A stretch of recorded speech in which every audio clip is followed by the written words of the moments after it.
Hey there, guys. It's Celine again. It's Tuesday, the 10th, this time of January. Okay. So I decided that I was going to do this Tummo update now because it's been piling up. Okay. The data and the info in my life and from my Tummo practice has just been piling up the whole time. And the last time I did one of these is probably a long time ago. So maybe at least a couple of months, Also because I don't want to endlessly repeat myself, because it doesn't make any sense. Also because changes have been around, 360 degrees. I've been really impressed with how much effects you can have from this practice, how much result and how much tangible even. So yeah, some of which has been quite scary at moments in time. I have figured out that I keep figuring out the same thing, which is that I am actually a person and I need to take that into consideration that I am actually a person and I am actually,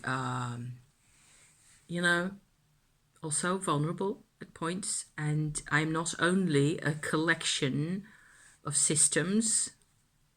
It sounds so weird when I say it like that. So, multi-dimensional.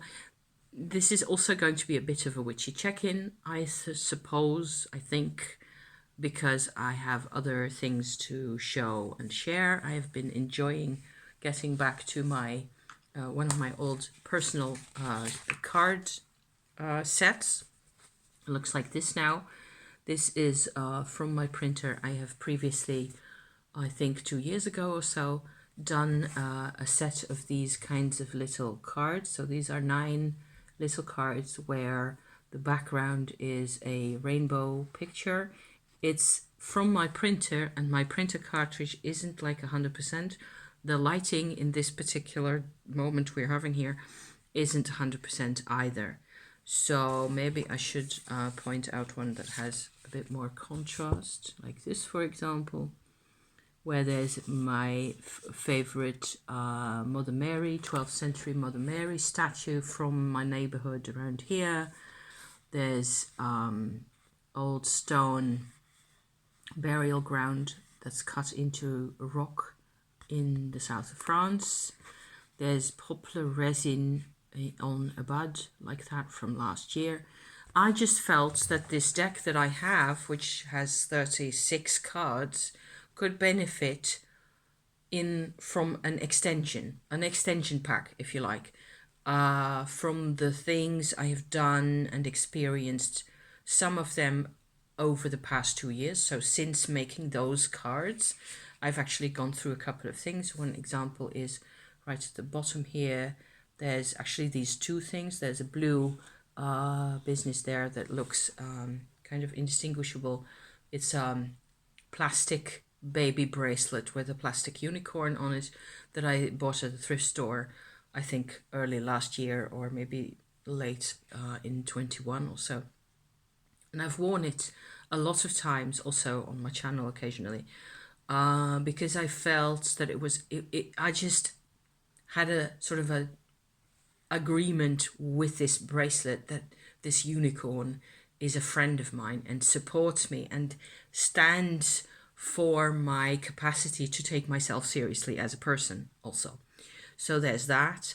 And so the keyword underneath says support there. I just type little as small as possible keywords under each on a separate little yellow golden frame there.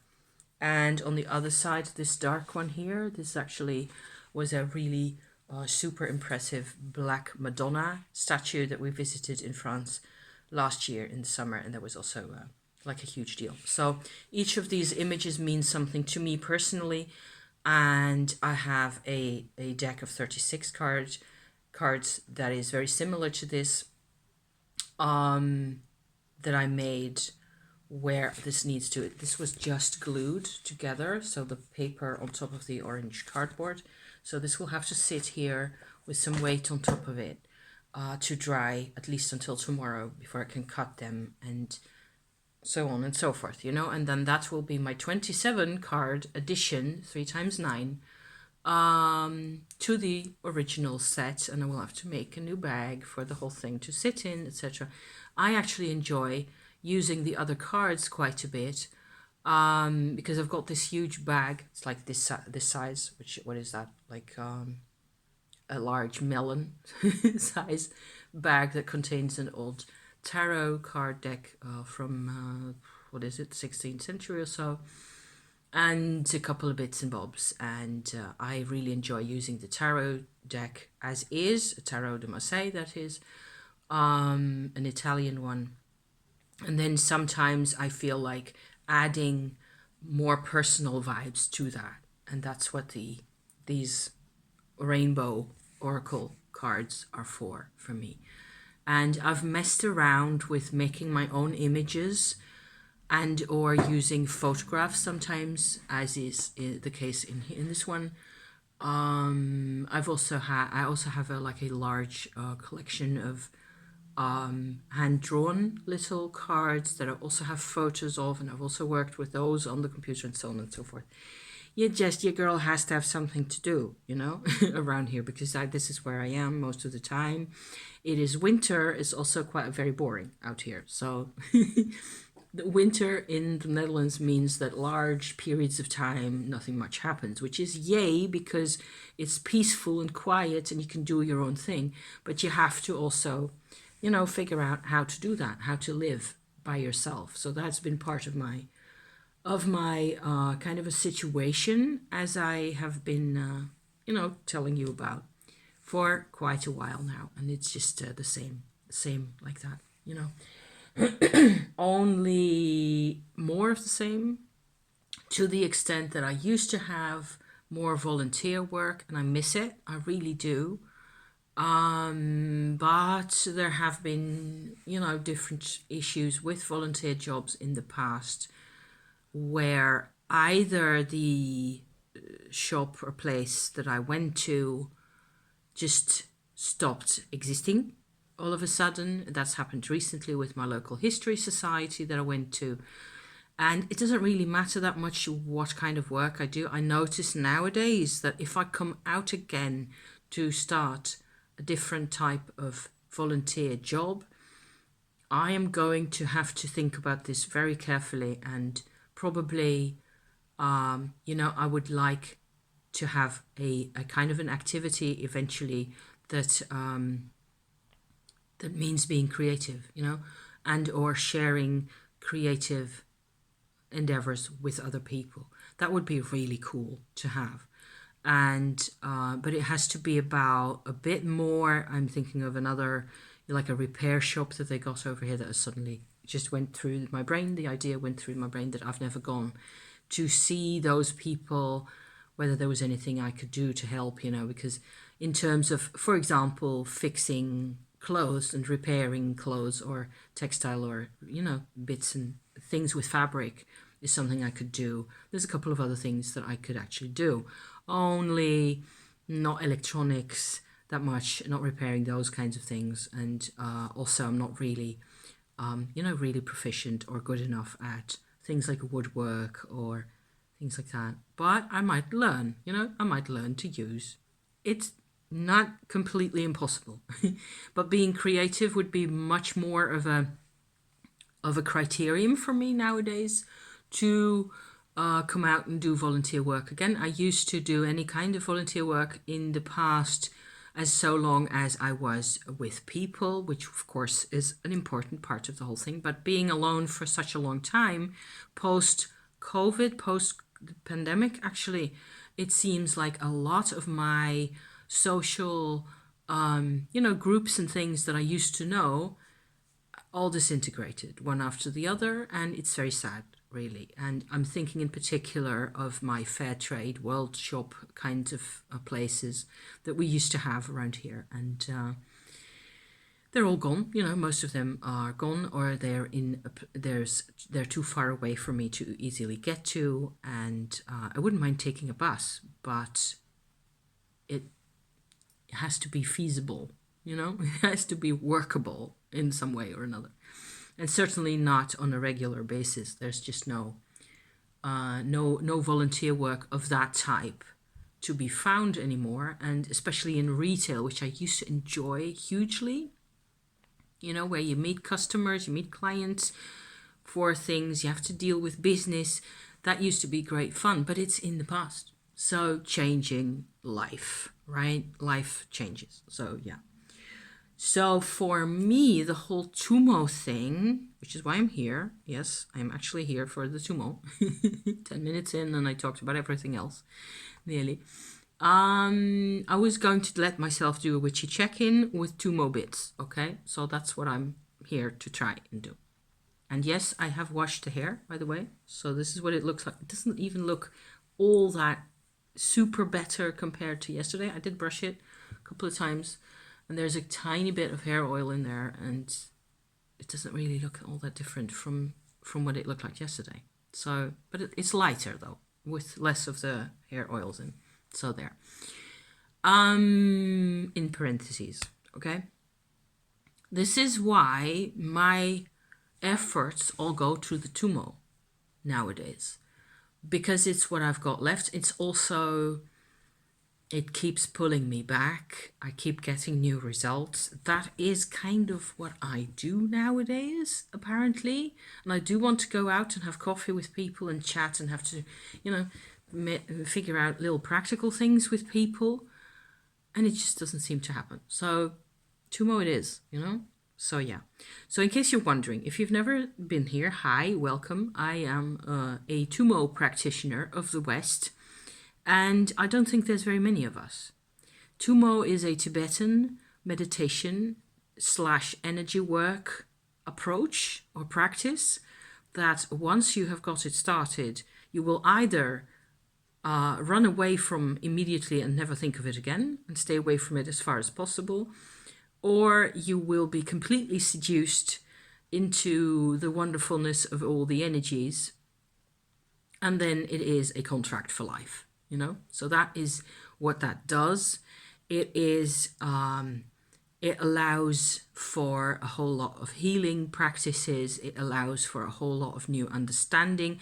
What it does is it's like a Kundalini yoga. So you're working with the actual the feeling of Shakti, of Kundalini in your body that you can, you know, perceive in yourself. And you're making that into different parts, into what it wants to become in your life, basically. So that can go into all sorts of directions. And it's a big adventure.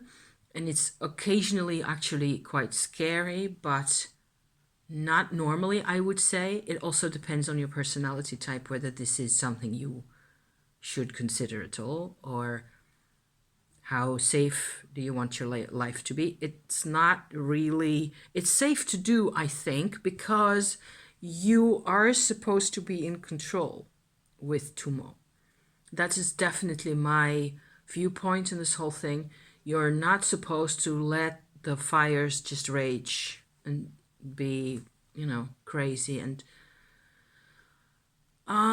to not know where it is that you're going with this. Certainly if you're from the West and you do not have a background in these kinds of meditations, everybody will tell you that you're not supposed to do a Vajrayogini practice, even though the videos, the mantras are all on YouTube and you can access them as easy as saying cheese, you know.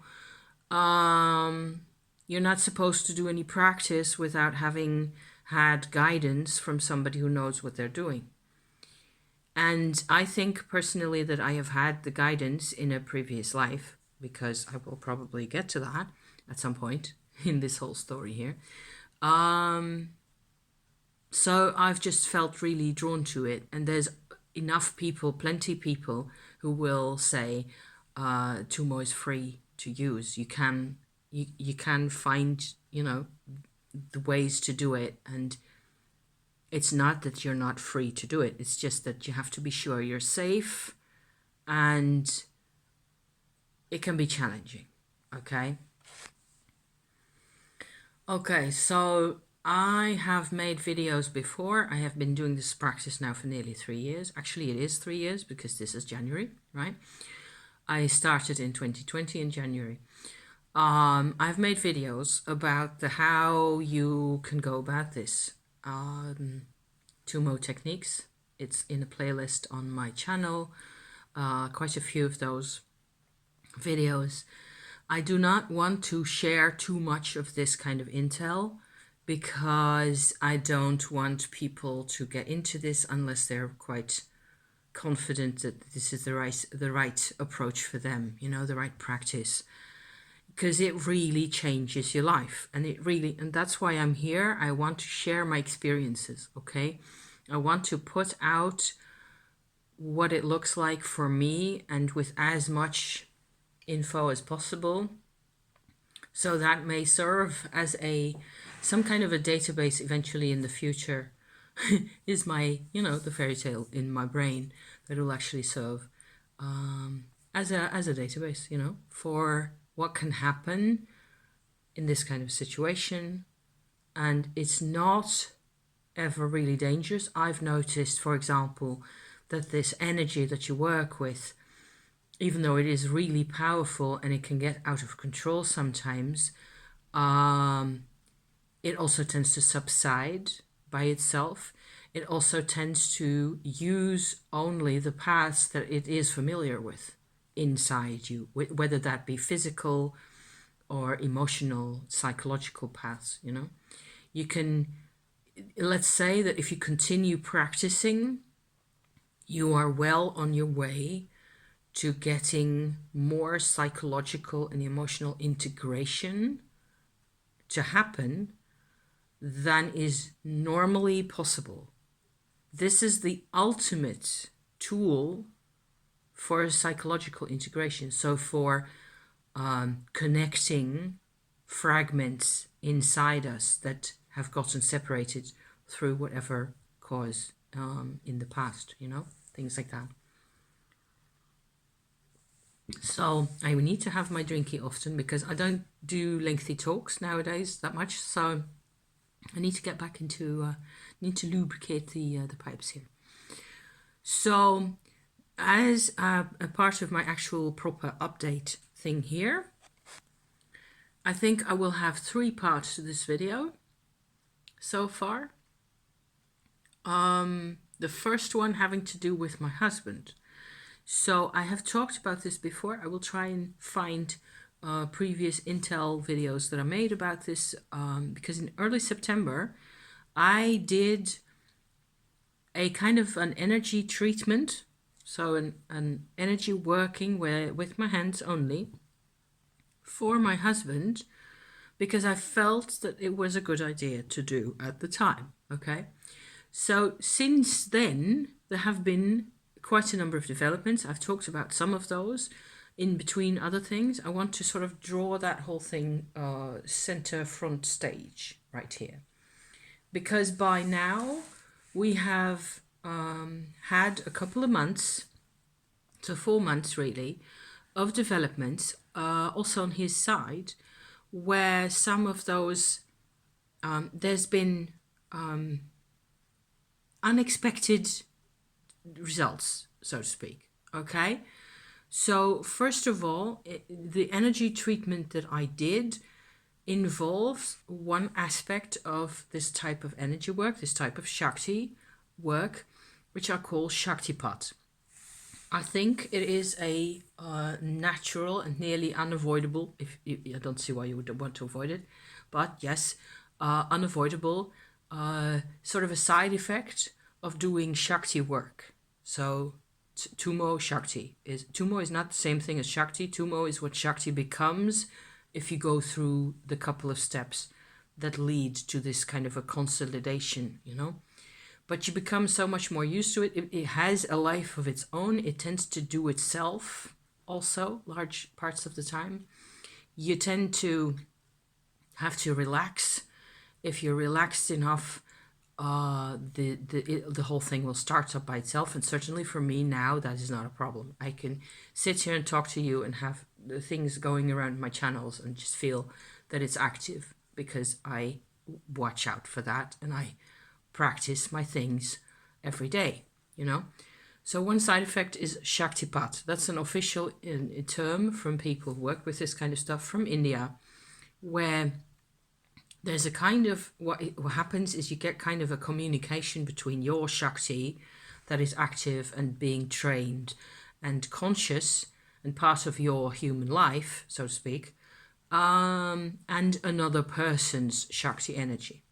Every living creature, and certainly every animal and human creature, has their own Shakti energy, okay? Their own Kundalini. So I have occasionally, very rarely, maybe 4 or 5 times or so, given a Shaktipat to my cat. Okay, maybe you've seen her around, not recently, I think, because she tends to be asleep during the day. She's lying upstairs somewhere, out of sight, out of mind, you know. Very, very important job of having long, endless siestas is my cat's life. So, what happens then is you can see the difference or experience the difference. I should say for myself, I can experience the difference between the Shakti communication as it happens with my cat or as it happens with a human who happens to be my husband. Okay? Doing it with the other human is a lot more work and it goes slower and it's more complex and it has more sort of layers to it and there's more involved in being human, apparently, from the perspective of Shakti work, than there is involved in being a cat. My cat's life is fairly, maybe not simple, but it has a couple of levels and that is what it is, okay? So I noticed that if I do Shaktipat for my cat, again, tends to get really, it's enough really quickly. And I have to be gentle with her and she enjoys it because it is if you go about this properly, it tends to be quite enjoyable for both parties. And you just realign the client, whoever that is, you know, with a basic power that is inside them anyway. So most of the issues that you can have later on tend to be with the human person. Of course, the cat was just as an example to show you that this is actually something that happens in all sorts of possibilities and all sorts of live organisms, you know, is one way of putting it. The work with humans tends to get more complicated because there is ideas in the way and actual change. I would suppose that it would make sense to make the distinction between 2 types of Shaktipat, really. The basic Shaktipat as is, which is you get your Shakti to communicate with their Shakti and it sort of starts making itself felt and making itself known. The energy comes into their body a bit more. There's a first sense of, oh, hey, I'm actually feeling a lot warmer and my mind is kind of going offline and I'm relaxing, and that is either good or maybe too different and they need some time to process this. That's possible. That's number 1. What I did with my husband this time around in September, it was much more complex than that because, and I've talked about this also separately a number of times, my husband has a past in this life as a womb twin survivor. And it turned out more and more, okay, and this is really crucial, I've made separate videos about this as well, that he had, it's past tense now, he had like a complex set of blockages inside his torso, his belly, his underbelly, all the way up to here, even up to his throat area, I believe. There was a whole construction, a whole built up set of blockages that had to do with a lot of physical pain that actually was his mother's pain in the past. His mother's been gone for quite a while. So this is a type of energy that sits, that I guess is common. You know, it may happen quite a bit more. I think my husband's energetic makeup, his whole chakras, the whole lot of it was programmed, one way of putting it, by being around his mum, who had fibromyalgia and all sorts of nerve pains, all sorts of blockages herself from having had children where she wasn't really able to do that properly, you know, with enough physical resilience to do that. It was really tough for her. And my husband grew up with her, and I think this programming happened actually at an early stage when he was still a baby and a young child. And he has carried that energy makeup inside him for the next 60 years. Yeah? So that is a huge deal. And certainly making it go away is the biggest deal. It's the deal of a lifetime. Yes, and I quote here. Okay.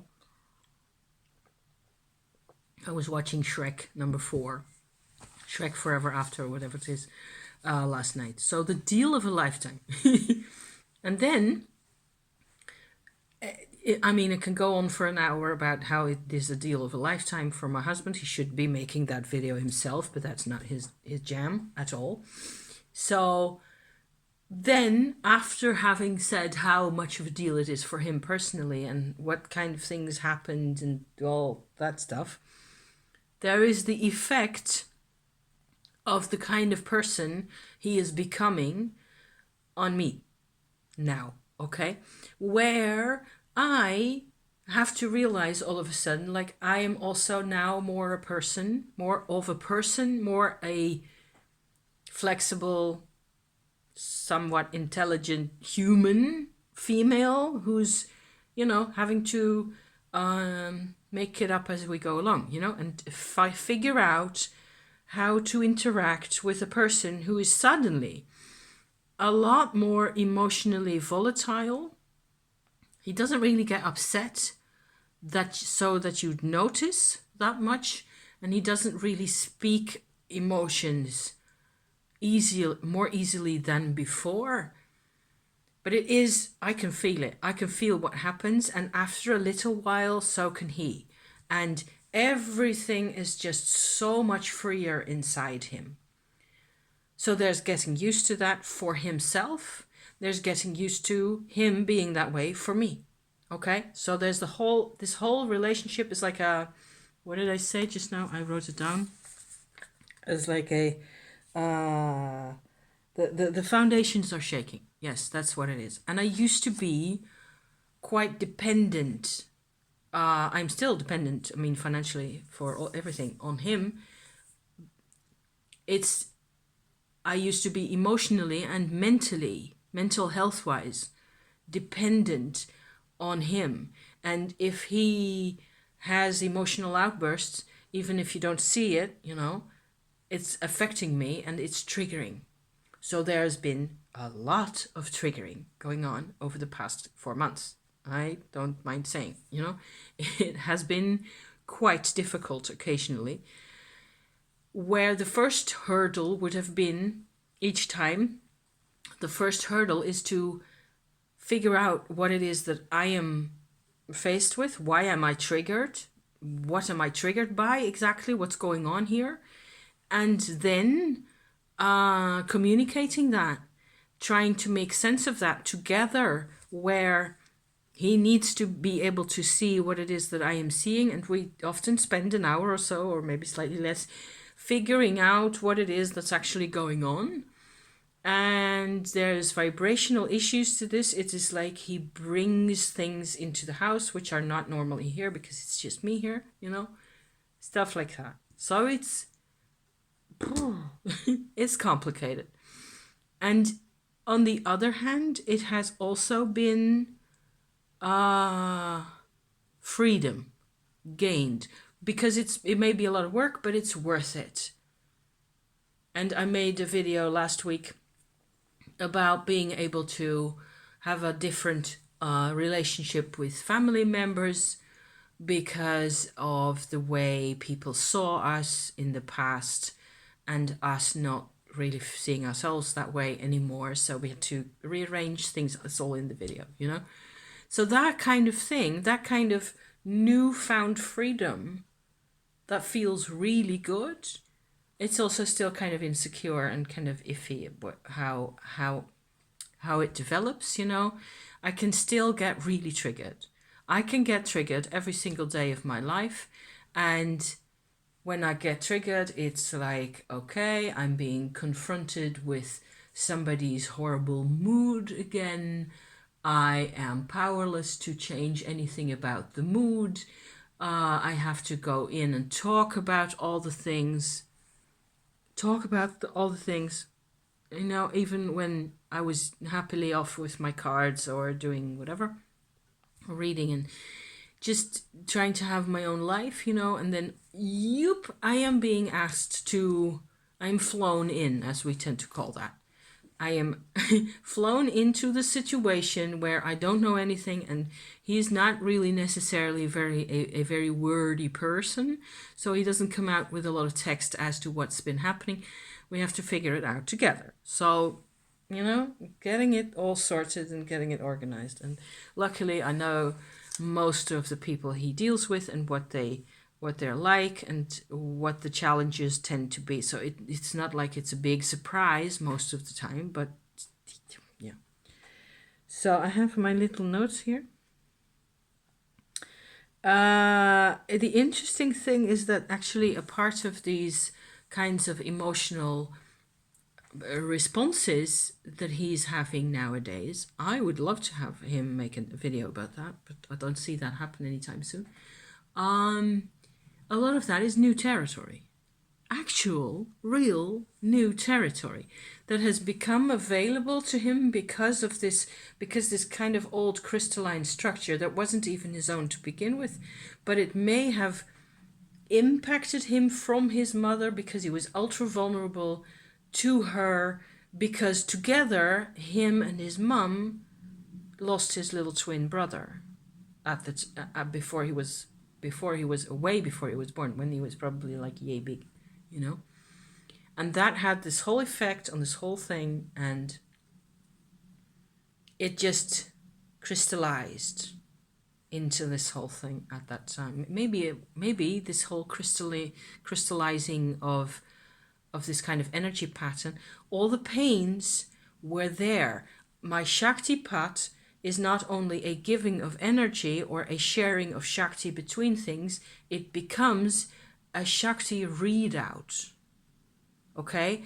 Where I can see what the energy is doing. This may sound really scary. It's not scary once you're into this kind of thing, okay? It's just another language. It really is just like you read a book and you interpret it in your own way. Of course, there's always my own interpretation, but you can sort of consistently see. I could consistently, for years before September last, you know, I could consistently see blockages due to pain. I could tell that they were due to pain on either side of his gut there, where you'd normally expect ovaries to be, for example. And all that stuff. There's lots of stuff there that I could basically make a 3D model out of. If I had the tech to do that, I could show you, this is where exactly that's happened. This is where that happened. This is where it went to the spine. As I sit here and talk about this, it actually maps itself out in my brain so clearly And all the frozen where a person tries to sort of you try to power through pain, keep going. That was my mom-in-law. You know, she was constantly powering over her own physical pain. So there was this whole crystal of misery that never got properly processed. It never got proper care, because this was like way in the 50s and 60s that a lot of this actually happened. And she, as happens with physical pain, and certainly with fibromyalgia, neuralgic pains and things like that, nerve pains, it really is very difficult to deal with. And you get used to your body being that way, which is a huge problem. I think personally that you could, with Shaktipat treatments like this, you could help a lot of people with who have these who suffer like this. It's nerve pains. I have had just enough nerve pain myself to know what a nightmare it is, and I do not even want to think of what it is like to have to go through that kind of thing every day of your life. I mean, I'm so sorry. You know, it's just horrible. There is also pathways where I have helped myself using my Tummo, doing the channels, doing the inner pathways and the channels for making new channels, okay, for my Tummo. Because by now, more and more, what I get is a map, okay, of where the energy is not, and the energy will always use the path that it has already used before, the path it is familiar with. And like I said in the beginning of this whole session here, okay? So it will bypass where there's something going on that needs the energy, but the access point for the energy to get into that system or into that little bit of misery that's there, for whatever reason, has gotten blocked. And the Shakti will go around and off to another area where it's needed. That is the Shakti bypass effect. Okay, so in terms of, maybe I will just park this little subject here and go on to my other channels, because that kind of connects into what I was just going on about just now. I have been so impressed and kind of scared also myself by how effective this has been. And it took a few times of me noticing a particular kind of emotion in him that I'd never seen before, okay? And registering, oh, hang on, it is because of the energy treatment we did 6 weeks ago, 12 weeks ago, or whatever it is. It is because of that, because it's like you have a 16-year-old sitting with you on the couch all of a sudden, instead of a 62-year-old. And so he loves it. He enjoys having all this emotion available in his life now. And it's not like it's very explosive either. I suppose this kind of treatment, you have to really be on site, and you cannot just do it with 100 clients or something. That would be quite scary, because I don't suppose you'd get the kind of care that you really need to monitor what's going on. And how does if a person has been more suppressed themselves personally, how do they then deal with all these new emotions and these new feelings? It's open for debate, I suppose. I'm having apple juice, in case you're wondering, with my talkie here. Because, yeah. So, I get a 3D map in my brain, and I use that for myself all the time.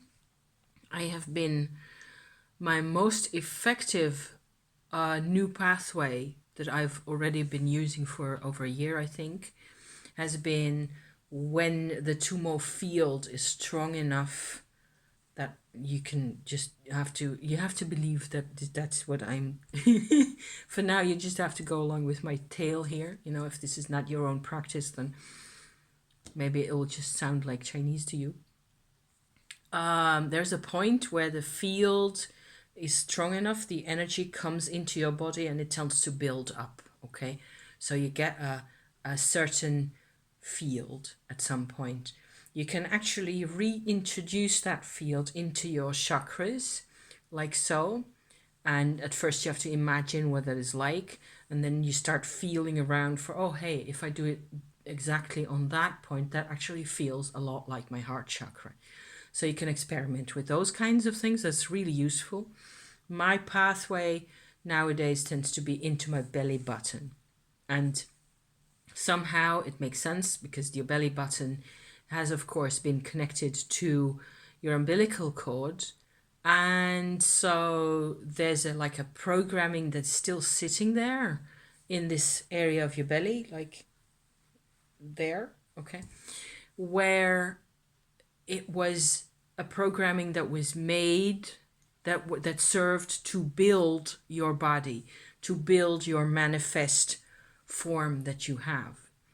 And apparently introducing the Tummo, so from the aura, from your aura field into that again, allows for the Tummo energy to really focus in on itself, to consolidate, to become more more powerful on a smaller wavelength, so to speak. And it can go all the way in to your spine, and that's where all those nerves sit that tend to give us a lot of problems. If you're, prone to nerve pains and neuralgia, just like I was saying earlier, those nerve systems in there really absorb, or they can absorb this kind of Tummo energy, and it feels wonderful. I have sort of 99% cured myself of sciatica doing this in this way, okay? So that's been bloody awesome. And there's these kinds of channels. That's always my beginning channel. My beginning position is from the basic Tummo into the belly button and to the spine.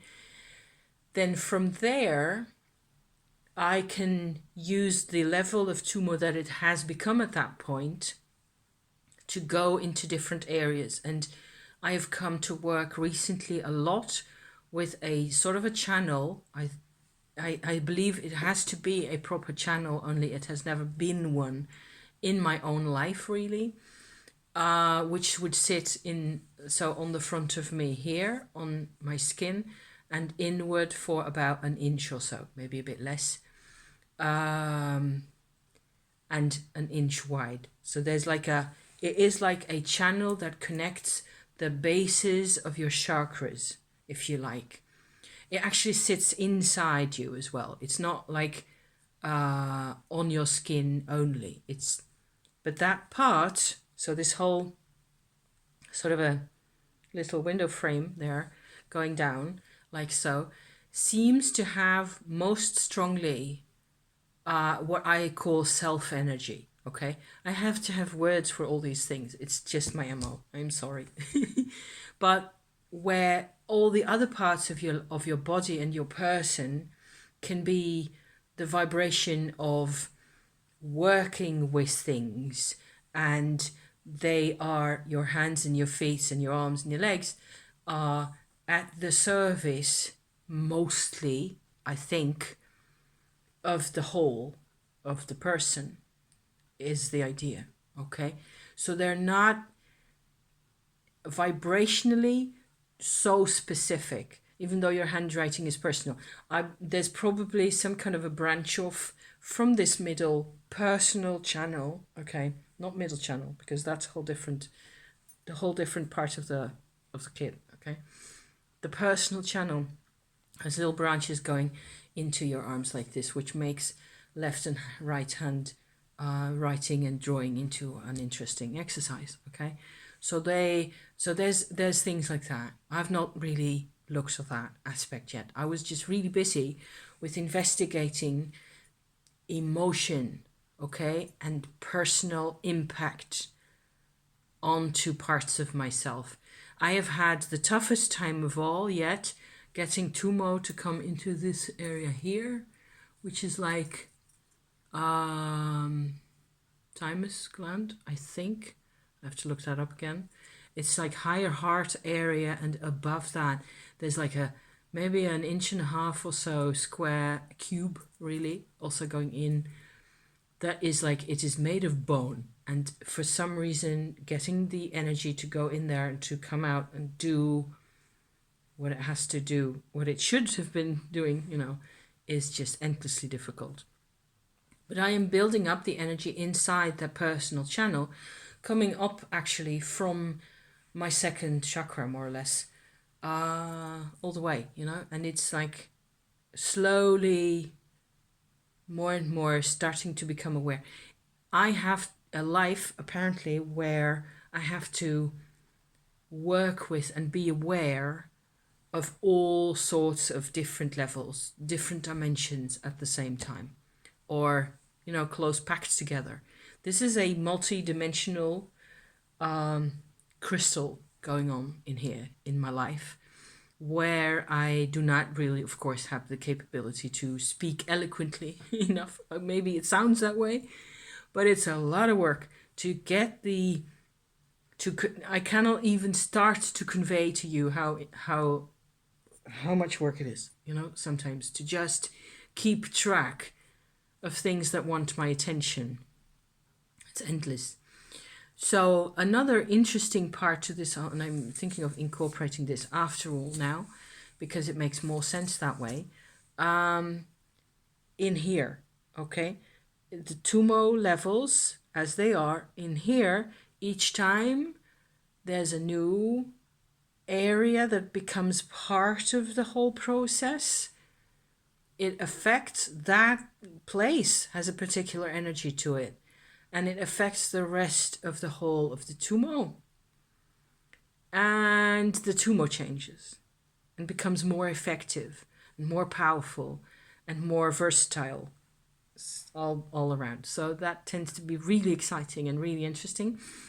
And one recent development in that is that I have started, I suppose one way of putting it would be that I've started getting a real connection to some, I see I'm nearly 50 minutes in. We will wind it up with this little item here. Getting a real personal connection to, in particular, one pre-Buddhist meditational deity is one way of putting it. So a figure that is painted mostly and drawn, that's called Yeshawalmo. So before Buddhism, there was Bun, okay? And it seems like the Bun actually, or the people who are now known as Bun, somewhere between the birth of Christ and 1000 AD, the Bun probably developed Tummo as I am using it. And I am connected to that kind of stuff also on a past life basis, which is a whole different video of yet another 50 minutes. Not doing it today, okay? But Yeshawalmo is like a blue Tara kind of a figure. And I've been reading and investigating Bun deities, Bun meditation approaches versus Buddhist approaches, and I tend to personally feel much more at home with the Bun approach. So maybe you've never heard of those. Then here's a little introduction as to the history of the Himalayas. Turns out that there's a lot more that's been going on in there, and Buddhism then isn't what Buddhism is today, even. So, war and fighting and over territory and resources and that kind of thing was, of course, part of those times, because history is like that. It has always been about resources and power and control and things like that. That applies to Buddhism as well, to Buddhist schools of thought and so on. The Tummo practice, as I am going about it, probably it is due to having a kind of an activation in my third eye area. I get actual, I do not see it out there necessarily, but I see it inside my mind. The Tummo becomes a person, and the person looks a whole lot like Yeshua, who is like a peaceful medicine blue Tara kind of figure. So if you type in blue Tara, you'll get images that are slightly what I mean. Tara is a peaceful Buddhist goddess, spirit figure, Dakini, whatever you want to call those. But they become, I can see now why those figures are so important, because if you practice Tummo enough, you will get to a level where the spirits sort of crystallize out in your mind. And it has been super supportive. I listen to mantras that are Yeshua mantras, sometimes, just to remind myself basically of that wonderful influence that figure has. It becomes a deity. It becomes a Dakini, a real, like a person, which is kind of interesting. I am not an atheist necessarily, but there's a whole discussion to be had about this energy practice and religion, okay, over there, which is a different avenue of activities. So let me read my things here. Useful to mess around with Himalayan iconography a bit. If you're doing this practice, the images in the iconography, the art, are super helpful. It's really, I like it to have those. I don't think it's really, I don't think it would be really wise to sort of disown that heritage completely. It's just part of of how people have worked with this kind of stuff, Okay, I have said all those things. And I've said all those things. Oh yeah, I just had one tiny note about the whole getting the Tummo into this particular area here, that afterwards I actually had muscle pains in my chest and shoulders and arms for 2 days, because stiffness and whatever it is that's happening, it just actually changes things. So maybe that is the main theme of this video here. I'm going to call it a day. Actually did most of my saying of things that I needed to have my Tummo update be about.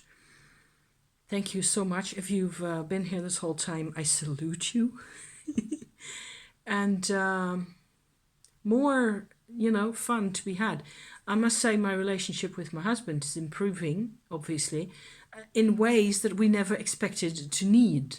So there's that, So yeah, very interesting thing. Very, very grateful that I have this path, happening, and that all this is possible and stunning and surprising. And sometimes, life makes it interesting to deal with the changes, as always.